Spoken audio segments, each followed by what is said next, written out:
Hello students, welcome to ITI classes. और आज का ये वीडियो होने वाला है आपका पार्ट थर्ड ऑफ महा मैराथन, जिसमें हम कर रहे हैं top 500 expected MCQs ITI trade theory COPA के।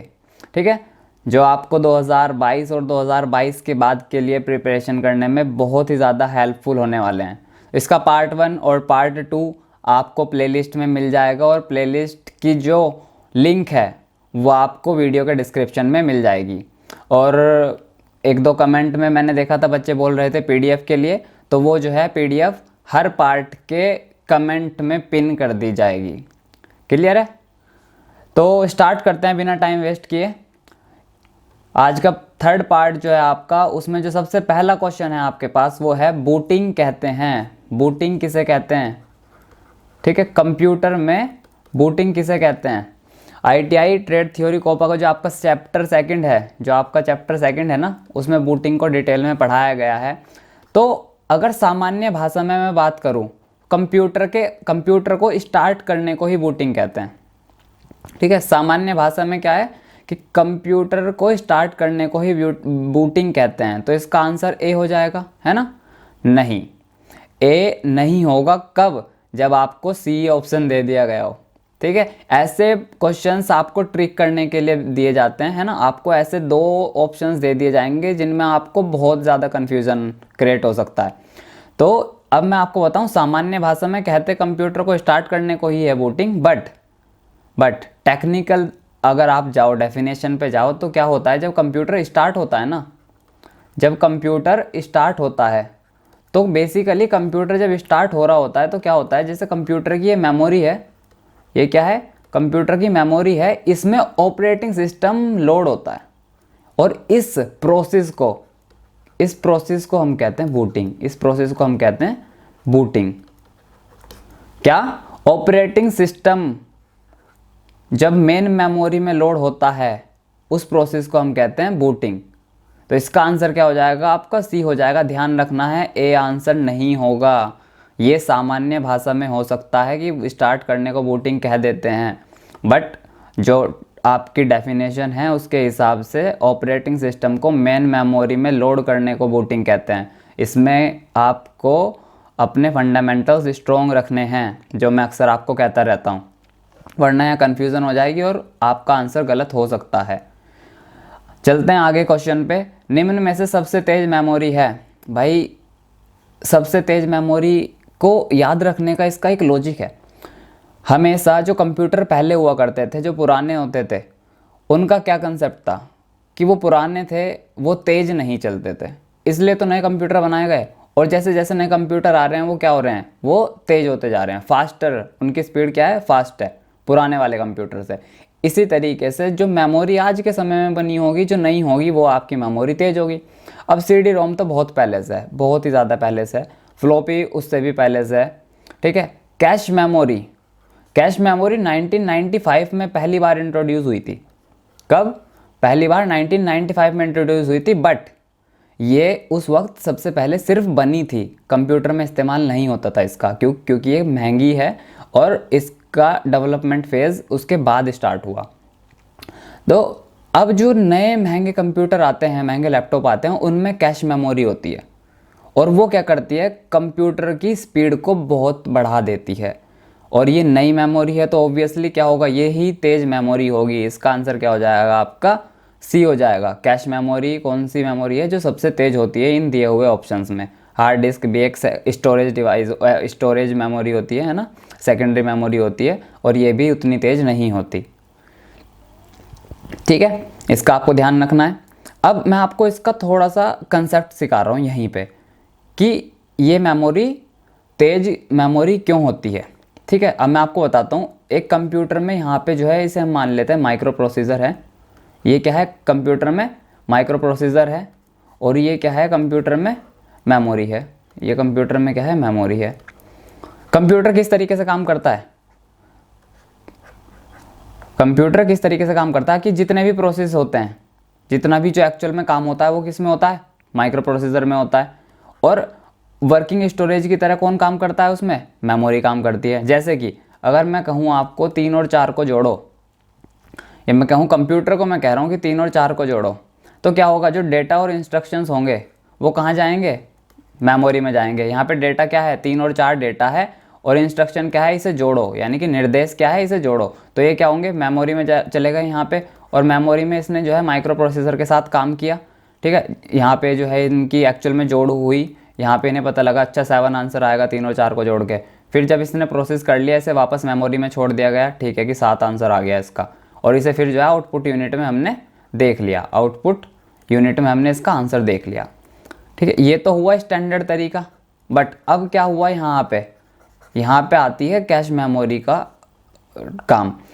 कैश मेमोरी ने क्या किया, हर बार यहाँ से डाटा जाता था इसके पास, फिर वापस आता था, फिर जाता था, फिर आता था, फिर जाता था, फिर आता था।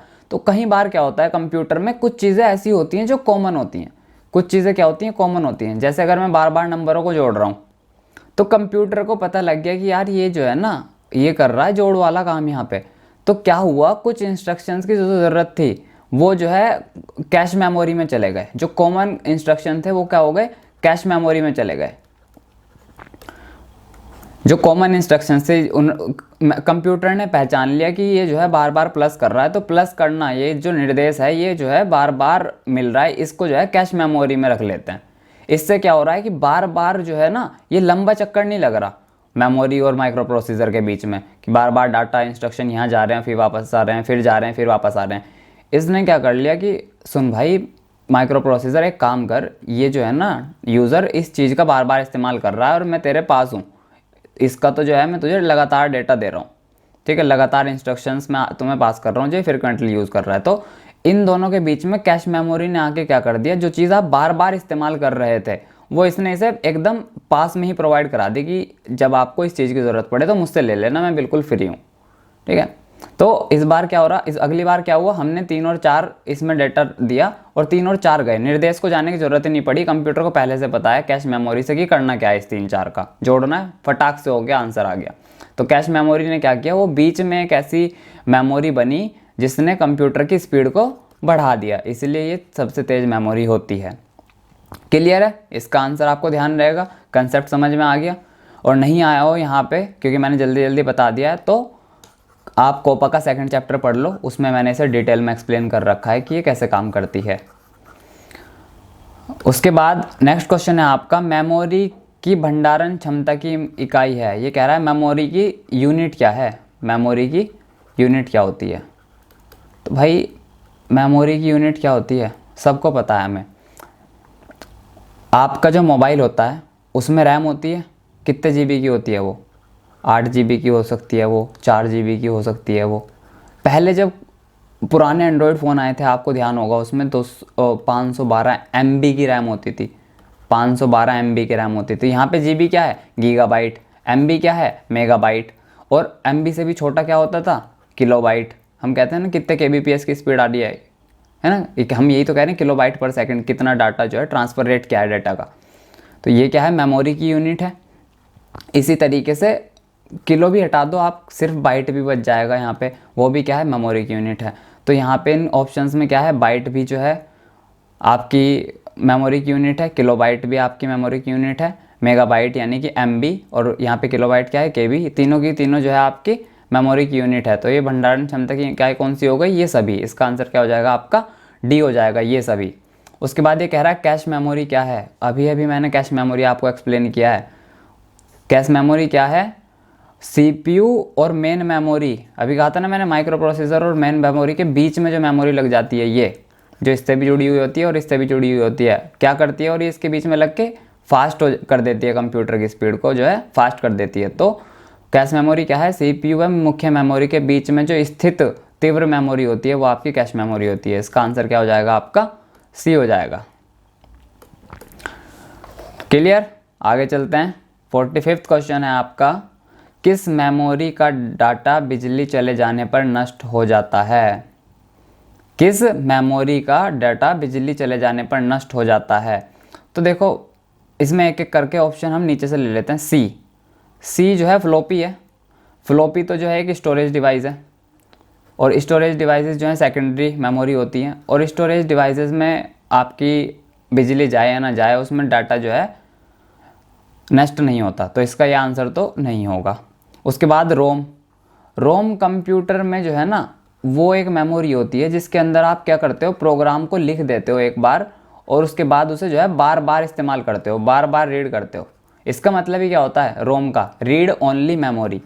क्या होता है, रीड ओनली मेमोरी, यानी कि डेटा तो एक बार लिखा गया उसके बाद आप उसे बस बार बार पढ़ रहे हो, बार बार रीड कर रहे हो।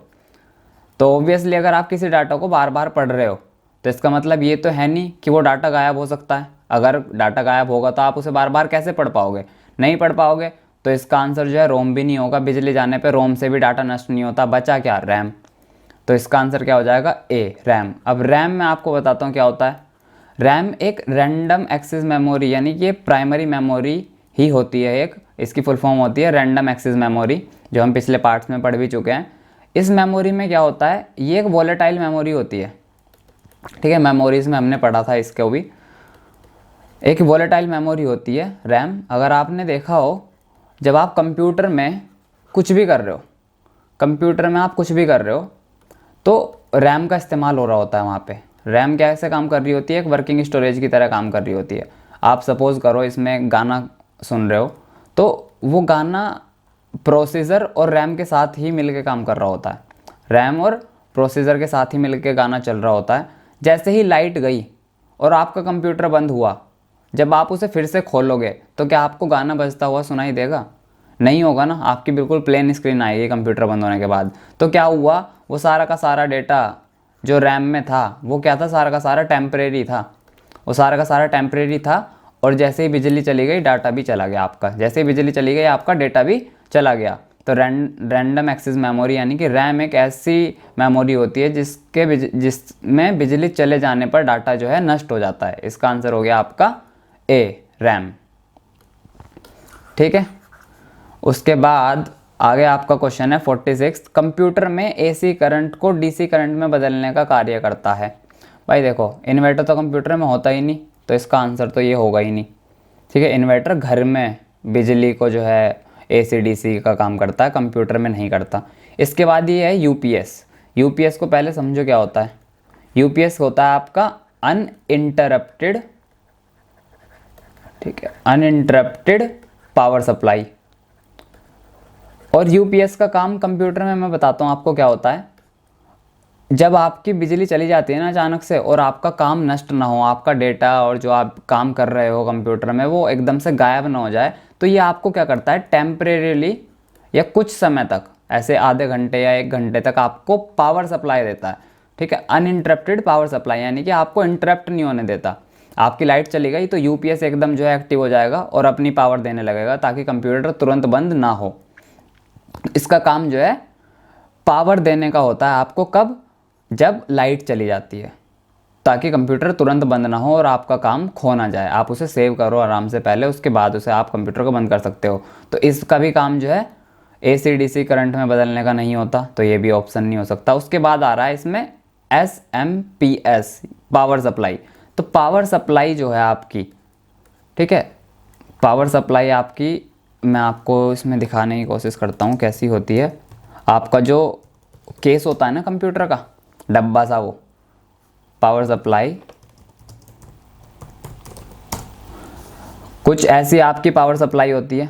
आपने देखा होगा आपके कंप्यूटर के पीछे लगी हुई होती है जिसमें पंखा लगा हुआ होता है। कंप्यूटर का जो ये केस होता है ना, इसमें यहाँ पे इस तरह की पावर सप्लाई होती है और इसके अंदर क्या लगा हुआ होता है, एसएमपीएस लगा हुआ होता है, ठीक है। इसके अंदर क्या लगा हुआ होता है, एक एसएमपीएस होता है। और आप कभी भी जब करंट को एसी से डीसी में कन्वर्ट करोगे तो उसी जगह पे तो करंट को आप क्या करोगे, एसी से डीसी में कन्वर्ट करोगे जहाँ पे ज़रूरत है, जहाँ पे करंट की शुरुआत हो रही है। ऐसा तो है नहीं आप, क्योंकि पहले हमने बल्ब जला लिया एसी करंट से और फिर जो है पंखे के लिए हम डीसी में कन्वर्ट कर रहे हैं। भाई पूरे कंप्यूटर को डीसी करंट की ज़रूरत है, तो जैसे ही उसमें पावर सप्लाई घुसी है ना, जो एसएमपीएस में घुसती है, उसके बाद उसे तुरंत ही जो है डीसी में कन्वर्ट कर दिया ताकि जितने भी कंपोनेंट्स, जितने भी हार्डवेयर हैं कंप्यूटर के, वो जो है डीसी करंट पे चले और उनका जो है फूकने के चांसेस कम से कम हो, डैमेज होने के चांसेस कम से कम हो। तो इसका आंसर आपका क्या हो जाएगा, सी हो जाएगा, ठीक है। और एक और चीज़ इसमें बता देता हूँ, एसएमपीएस की फुल फॉर्म होती है switch mode power supply, switch mode power supply. इसके बाद नेक्स्ट क्वेश्चन है आपका फ्लॉपी डिस्क है। तो प्राइमरीली ये भी एक वो ऐसा ट्रिकी क्वेश्चन है, यहाँ पे सबको इसको जो है फ्लॉपी डिस्क को आपको पढ़ाया तो जाता है स्टोरेज डिवाइसेस में, पढ़ाया किस में जाता है, स्टोरेज डिवाइसेस में पढ़ाया जाता है। तो इससे आपको लगेगा कि फ्लॉपी डिस्क क्या है, कि स्टोरेज डिवाइस है, और आप जो है इसे टिक कर दोगे। पर अगर आपको थोड़ा सा इतिहास पता है फ्लॉपी डिस्क का, तो फ्लॉपी डिस्क एक ऐसी डिवाइस होती है कंप्यूटर में जिससे आप इनपुट भी देते हो, जिससे आप आउटपुट भी लेते हो। ठीक है, तो फ्लॉपी डिस्क क्या हो गई, आपकी इनपुट भी हो गई, आउटपुट भी हो गई, और स्टोरेज तो ये है ही। तो इसका आंसर क्या हो जाएगा आपका, डी हो जाएगा, ये सभी। इसका आंसर क्या हो जाएगा आपका, ये सभी हो जाएगा। नेक्स्ट है आपका EEPROM का पूरा नाम क्या है। EEPROM का पूरा नाम क्या है, बताया था पिछले पार्ट में जब मैं आपको बता रहा था कि प्राइमरी मेमोरी दो तरह की होती है, एक होती है आपकी रैम, दूसरी होती है आपकी रोम। और रोम आपकी फिर कितने तरह की होती थी, 3 तरह की, PROM, EEPROM और EEPROM।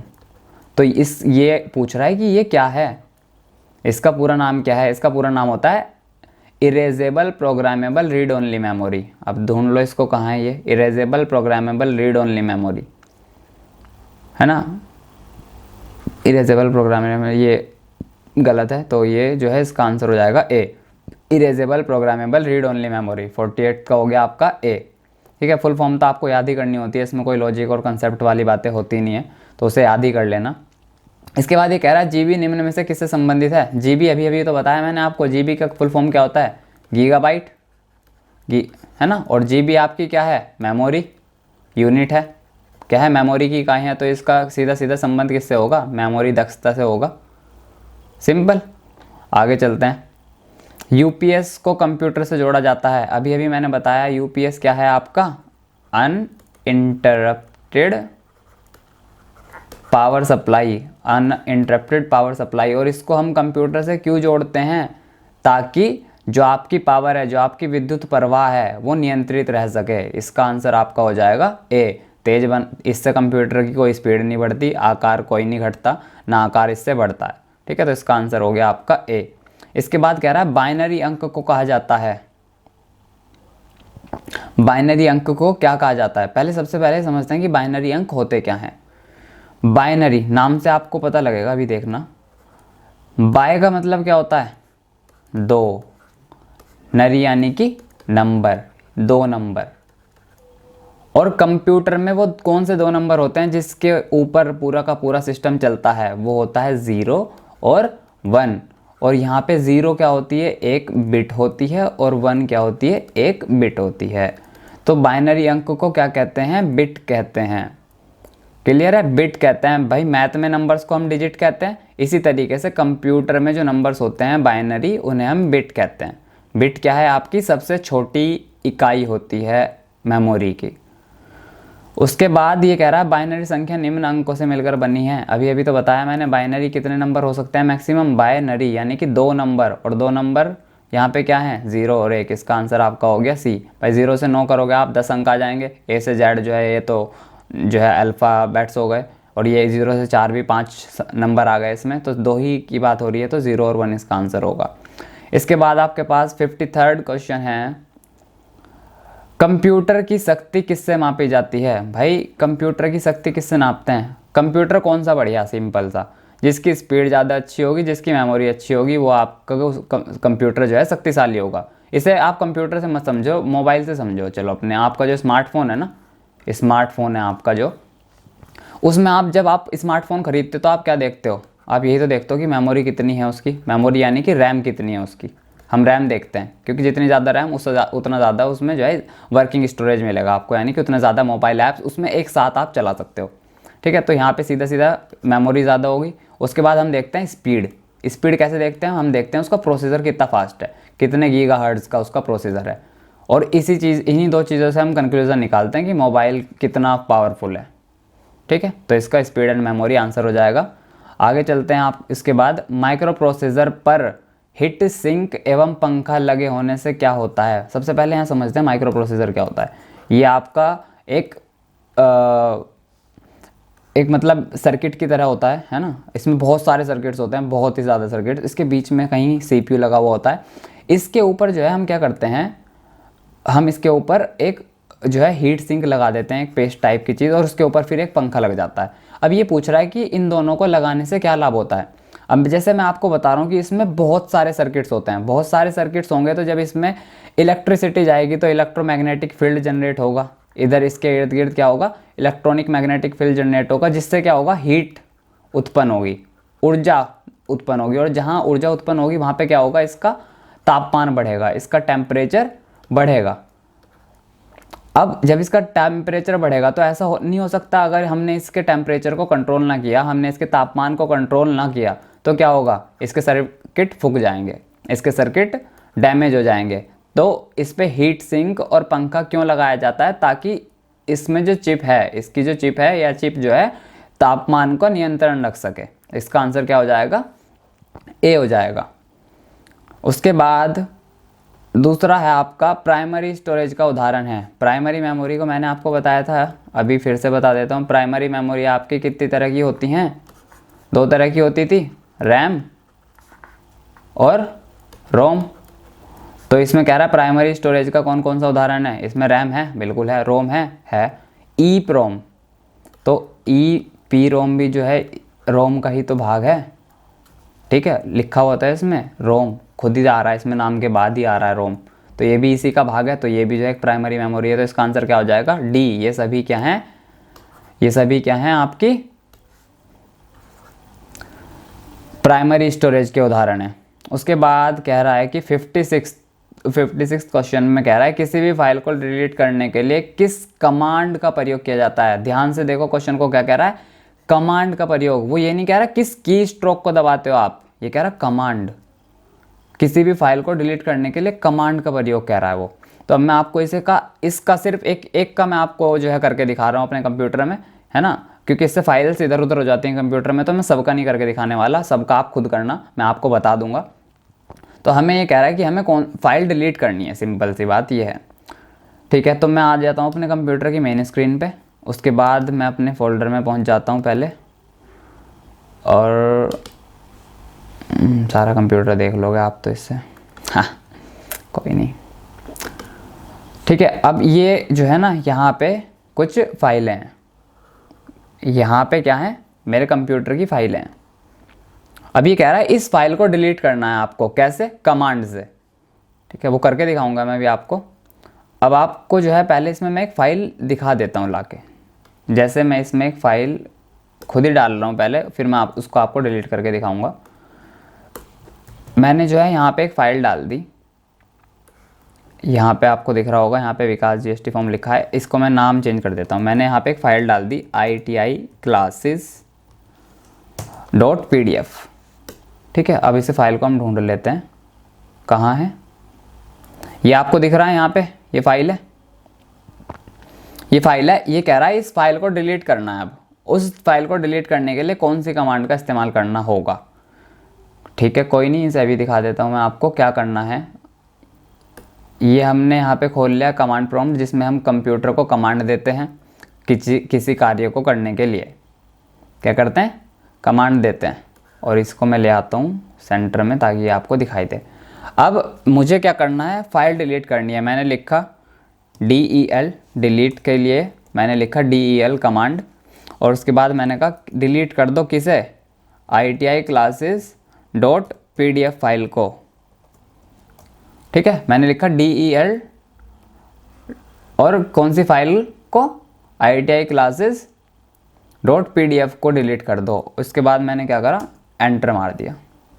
उसके बाद मैंने एंटर मार दिया, और अब मैं आपको इससे हटा के दिखा रहा हूँ। अब मुझे आप बताओ, क्या ये वो फाइल जो आपको यहाँ दिखाई दे रही थी वो यहाँ पे है, नहीं है। तो हम किस कमांड का इस्तेमाल करते हैं, DEL कमांड का इस्तेमाल करते हैं किसी भी फाइल को डिलीट करने के लिए कमांड से। इसका आंसर अब आपका क्या हो जाएगा, वापस आ जाते हैं अपनी स्क्रीन पे, और इसका आंसर आपका हो जाएगा बी। जब हमें किसी भी फाइल को डिलीट करना होता है कंप्यूटर से, तो हम कौन सी कमांड देते हैं, DEL कमांड देते हैं, और उसके बाद हम फाइल का नाम लिखते हैं। इसी तरीके से किसी भी डिलीट फाइल को जब आप पुनः प्राप्त करना चाहते हैं, आप क्या करना चाहते हैं, उसे रिस्टोर करना चाहते हैं। सपोज करो आपसे कोई फाइल डिलीट हो गई, अब आपको वो वापस चाहिए, तो उसके लिए क्या करते हैं, हम अनडिलीट कमांड का जो है इस्तेमाल करते हैं। इसे याद कर लेना, आप चाहो तो करके देखना तो कर सकते हो, बिल्कुल फ्री हो आप उस चीज़ के लिए। मैं नहीं करके दिखा सकता क्योंकि वीडियो लंबी हो जाएगी। फिर ये कह रहा है डैश कमांड का प्रयोग नया फोल्डर क्रिएट करने के लिए किया जाता है। एक चीज़ यहाँ पे मैं आपको बता देता हूँ, ये सिर्फ लिखने के लिए फोल्डर है।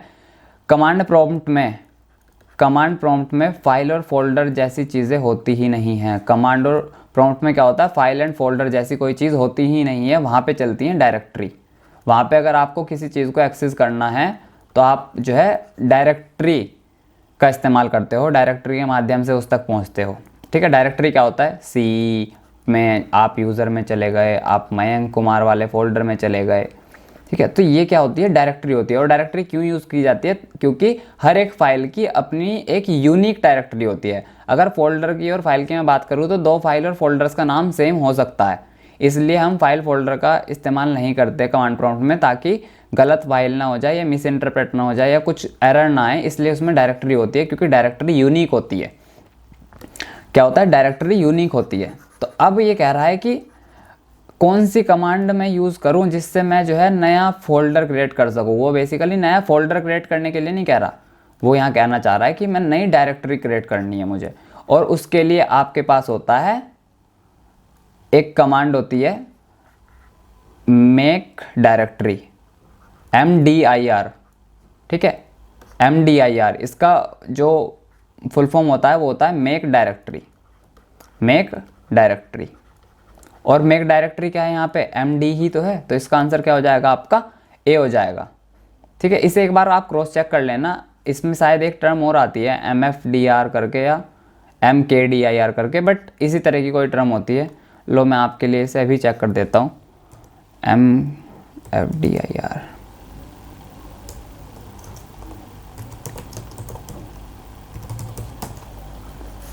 हाँ ठीक है, तो हाँ ये जो है यहाँ पे हल्का सा मुझे कन्फ्यूज़न था, मैंने क्लियर कर लिया। ये MKDIR होता है, MKDIR मेक डायरेक्टरी। तो इस कमांड का आप इस्तेमाल करते हो जब आपको नई फाइल और फोल्डर क्रिएट करना होता है, नया फोल्डर क्रिएट करना होता है, कहाँ पे, कमांड के माध्यम से। उसके बाद नेक्स्ट क्वेश्चन पे चलते हैं। डैश कमांड के द्वारा किसी फोल्डर में उपस्थित फिल्म फाइल्स की लिस्ट देखी जा सकती है। ठीक है, अभी फिर कह रहा है फोल्डर की लिस्ट देखनी है। मैंने अभी अभी आपको बताया फोल्डर्स नहीं होते, क्या होते हैं, डायरेक्टरी होती है। और डायरेक्टरी की लिस्ट आपको देखनी है तो उसके लिए क्या करोगे, आप DIR लिखोगे तो आपका सारी की सारी डायरेक्टरीज दिख जाएंगी। जैसे मैं आपको अगर दिखाऊं यहाँ पे, अगर मैंने इसे कमांड दिया ऐसे DIR, तो इसने जो है मुझे सारी की सारी अपनी वो दिखा दी कि आपका डाउनलोड्स की डायरेक्टरी है, डॉक्यूमेंट्स की ये है वो है, सब दिखा दिया मुझे यहाँ पे। ठीक है, अगर मैं लिस्ट लिखूंगा, जैसे नाम से इससे कंफ्यूज हो सकते हैं कि ये कह रहा है लिस्ट, और आप सोचोगे कि जी लिस्ट कह रहा है तो लिस्ट ही लिख देंगे। लिस्ट कोई एक्सेप्टेबल कमांड नहीं होती है ना, क्योंकि ये सब चीज़ें पहले ही डिफाइन हो चुकी है और इनके पीछे कोई ऐसा लॉजिक भी नहीं है कि ऐसा क्यों लिस्ट देखनी थी तो जो लिस्ट क्यों नहीं लिख सकते, है ना, क्योंकि लिस्ट की कोई परिभाषा थी ही नहीं उस वक्त। उन्होंने डायरेक्टरीज के हिसाब से डेवलप किया प्रोग्राम को, इसलिए हम जो है डायरेक्टरीज के हिसाब से उसे देखते हैं। उसके बाद ये कह रहा है कमांड में दिनांक को बदला जा सकता है। ये बहुत सिंपल है, डेट बदलने के लिए डेट ही लिख दो आप, तो आप उसे चेंज कर सकते हो। जैसे आपको मैं यहाँ दिखा देता हूँ, हालांकि मैं दिखाना चाह नहीं रहा था, बट मैंने यहाँ डेट लिखा तो ये कह रहा है कि आपकी करंट डेट ये है, आप बताओ नई क्या डालनी है। और आपको यहाँ सिंटेक्स दे दिया कि मंथ डेट ईयर के हिसाब से आपको लिखनी है। क्लियर है, इसे लिख के आप एंटर कर दोगे तो आपकी जो है कंप्यूटर की डेट चेंज हो जाएगी। इसका आंसर आपका हो गया B। मेरे हिसाब से अब आपको कोई कन्फ्यूज़न नहीं होगी, है ना। इसमें थोड़ा सा मुझे ही हो गई थी क्योंकि कमांड्स बहुत सारी हैं याद है जो मुझे, बट आपको ध्यान रखना है मेक डायरेक्टरी MKDIR जो है इस्तेमाल करते हैं नया फोल्डर बनाने के लिए। और MKDIR क्या होता है, मेक DIR मतलब डायरेक्टरी। और ये पूरा ये लिखा गया तो इसमें से M निकाल लो और D निकाल लो, आपके पास जो आएगा वो आएगा MD। इसका आंसर A था। चलिए इस वीडियो को हम यहीं पे ख़त्म करते हैं, उसके बाद हम स्टार्ट करेंगे आपका 4th पार्ट ऑफ दिस महा मैराथन। तब तक के लिए बाय, टेक केयर।